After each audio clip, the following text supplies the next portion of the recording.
And don't forget children, if you understand, I'm screaming rest in peace to Nipsey, to Kobe, to everyone who passed through COVID. Listen, shit is real out here.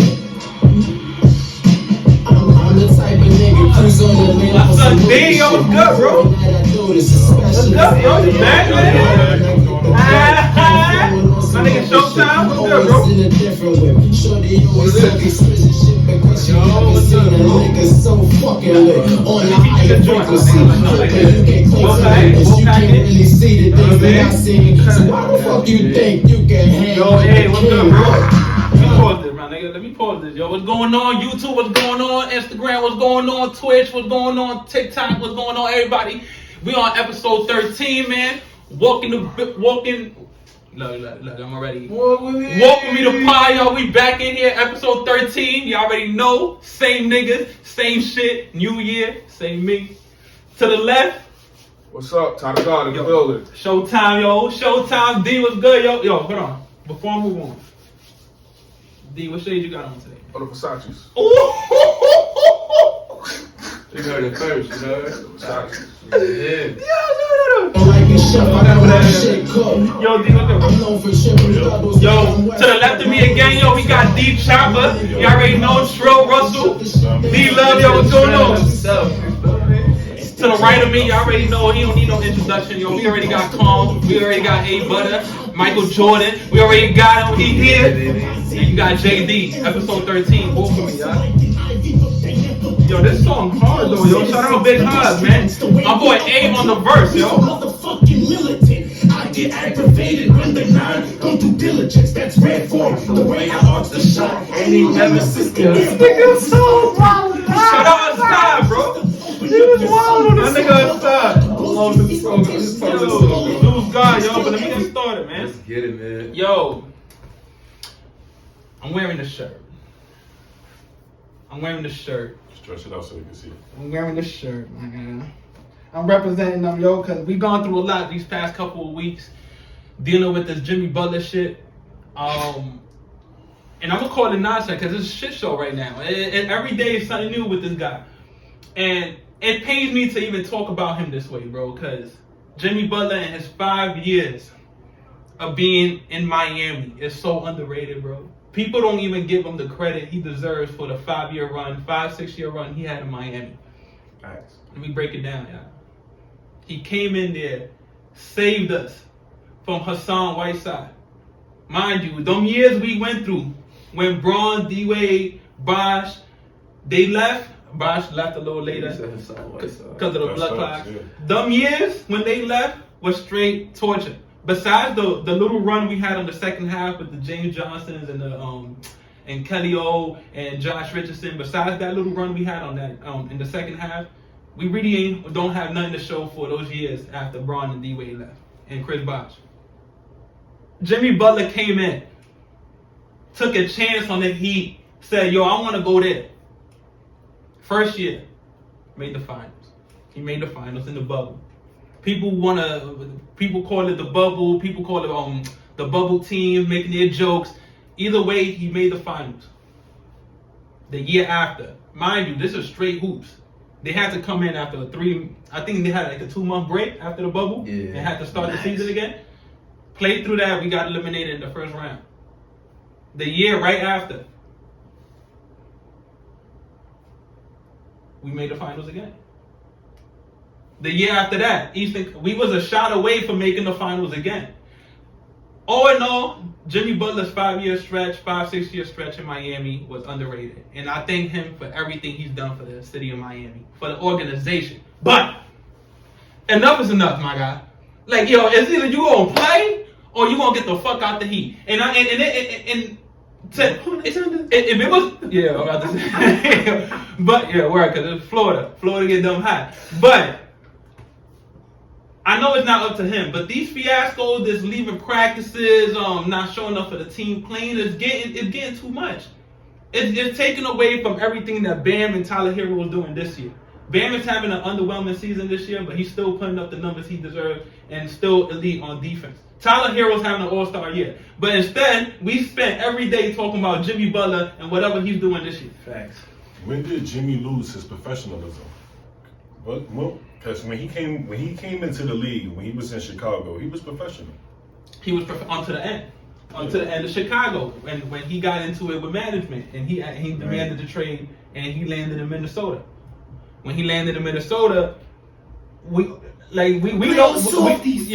the drama he pulled in there with Andrew Wiggins and Karl Anthony Towns when he showed up to practice, showed up with the janitors and all that, and beat the hell out of them in the pickup game. That happened in Minnesota. That got ugly.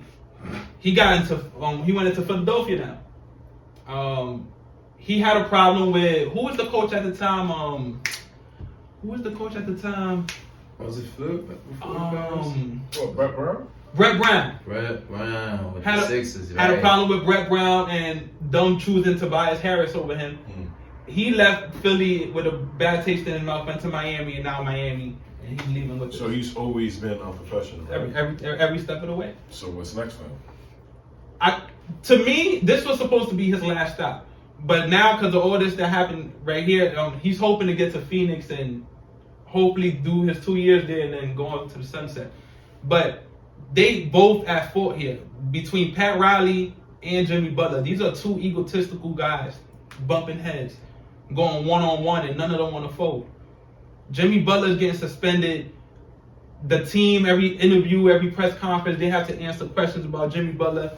It's getting ridiculous. I'll say this. There's always this happens a lot in the NBA where it's like when you become like a hothead or it's like you're hard to work with, you pretty much just get shipped out the league, and this is going to end up happening for Jimmy Butler. The Steven Jacksons, I don't want to name names, but like players like that where it's just like they become too difficult. But we remember when Jimmy Butler was arguing with Eric Spoelstra on the floor, and then Udonis Haslem. Yeah. It's one of those things where it's just like we've seen your whole career, we've seen everything. So it's like, where do you go now? You know, it's like we can't blame Pat Riley because Pat Riley been holding this down for a long time. But Pat Riley also had the same faults, had the same problems with Shaq, had the same problems with D Wade, had the same problems with Bron, same problems with with Alonzo Mourning. Pat Riley's not at fault here. That, like, if all this was gonna happen, it should have been clear cut said in the beginning of the season. If they weren't planning on signing him this whole season, they should have traded him then. That was his incentive. And not exactly. Like, trade him there, and then, because y'all would have been honest. Now we would have gone through this season with probably a full roster and more clarity. But now we still dealing with it heading into the trade deadline next week. Shit show. It's a shit show. What I'll say is they both at fault. Jimmy Butler and Pat Riley got to get it together, because if they don't, it'll look bad on both of them. Pat Riley with future free agents during his tenure there, left in Miami, and Jimmy Butler with his future teams. So what's next for Miami? Ain't gonna lie. It's cool. What's next for Miami? Man, look. Right now we're going through turmoil, but it's not going to disguise the fact that we still got Nikola Jovic transcending. We still got Bam Adebayo, the core piece of our group. We still got Tyler Hero ascending, playing an all-star level. And we got Khalil Ware. Khalil Ware. Look. Spoelstra, he's a madman. That he's been asking for Bam to move to the 4 and have a rim protector behind him. Because if Bam could be free safety all over the world, all over the court, you already know Bam one of the best defenders in the league. Him being roaming around free safety is like a gift sent. It's a gift sent to him. It's God sent. What's next? Bam Adebayo, Nikola Jovic, Tyler Hero, Khalil Ware. Core pieces, build around that, get younger, get ready for the free agency class in 2026, or get ready for the next big trade. Right, because you're going to have a lot of cap space coming up. Let's get it, man.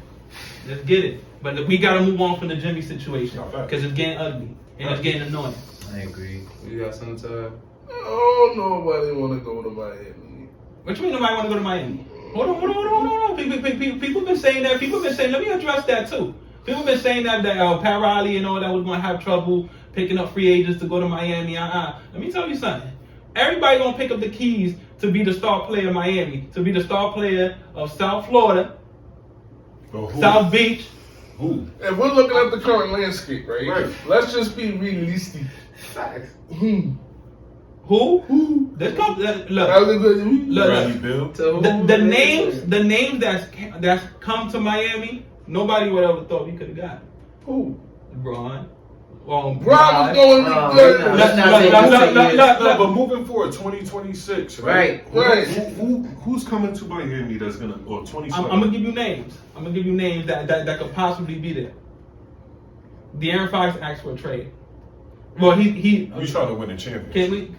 Hold on. You asked. All I can do is answer. D Fox and Miami had gotten to the finals with less. Trust. But we talking about winning championships. I've seen teams win it with less. I don't see that moving too many needles, but okay. But De'Aaron Fox is up for trade. Rich Paul announced it today. Trae Young will be a possible fit. Luka Doncic's up for free agency in 2026. We don't know. It's a pipe dream. It's a pipe dream. It's a pipe dream, but those are the names. Pat Riley. Give me some more names, huh? We need some more names. I'm naming the top of the mountain because I'm not even going to name the old heads. I'm naming the top of the mountain, and those are the names that's popped up so far. How been Luka in this case? That's the problem. That's the problem with the Heat. That's not going to happen. Luka's not coming through. Trae Young's not going to win. De'Aaron Fox is not going to win. I mean, all you can do is build off the four that I just named: Khalil, Bam, Tyler, and Jovic. All you can do is build around them until the time is right and you pull the punch. Just like every team that wait for a star to demand a trade and just have your assets ready.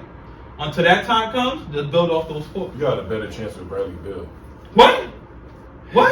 They already passed on Bradley, bro. Bradley Beal. They passed on him. Bradley Beal in Miami. As far as winning, That's wild. Winning? then who else you gonna win with? Man, That means Miami is not. Man, Miami's gonna be a bottom level team. That's my question. It's like, what's next? And I'd rather- Miami for the next 5 years when Jimmy leaves they're gonna be 15 and below. I don't know. I don't know. Because Bam and Tyler still ascending. Bam hasn't hit. They might be. This might not be who he is offensively. They might be 6 to 10. It's not. And then Jovic's still young. And I say 6 of them. like I said, all you can do And that's is bad. You're gonna be in the middle. You ain't gonna get no draft picks. no. But You're exactly in the middle, yeah. what can you do? Which is the question. That's what I'm saying. All you can do is build off those four and try to have enough assets until the next big star asks for a trade, and you have enough assets to pull the plug. But until then, grab those four, build off them, and do it right. That's all you can do. Until then, what can you do as a team? We touched on this last week. That's why I ain't really got too much to say. And this is my boy team. I ain't gonna lie, Jimmy Butler. It's been fun. It's been real. But now you are, like D said, the unprofessionalism is not okay. This is not how we want players moving forward to act, to think you could act like that, because you take away your own leverage. On top of that, I say both parties are at fault. You want to trade this nigga, but you keep saying he's suspended for this or for that. So that's going to bring his stock down. Yeah. So, of course, if I'm a team interested, I'm going to find my way around bringing that stock down too.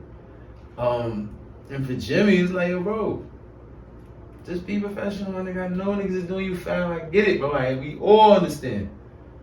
If anything, you need to call D-Wade, like, bro, how you dealt with this motherfucker doing this shit, bro? Like, truthfully. D-Wade played his contracts.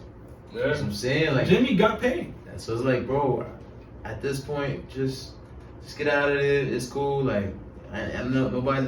It's not a stain on his career for this one, but It's a stain. Right. I was gonna say it is becoming a stigma, bro. This is the best team he's ever played for. Like performance wise, this is the team that he will be most remembered in. And to leave like this, it's like he can't go to Golden State. He can't go there. It's like him and Draymond is gonna feud. yo. You go to Milwaukee. Why you pushing on me? I mean, that'd be good. That'd be good. Giannis gonna be mad. They got the same spots. And that's that'd be good. But like I said, there's teams that dealt with worse. When James Harden left Houston and they got like those multiple picks, they built up nice. I think they third in the West. If you trade him to Milwaukee, then you got to get something in return.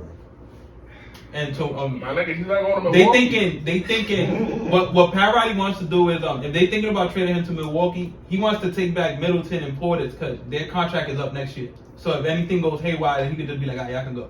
Like, because he wants to free up space for 20. He wants to have money for 2026 if anything happens.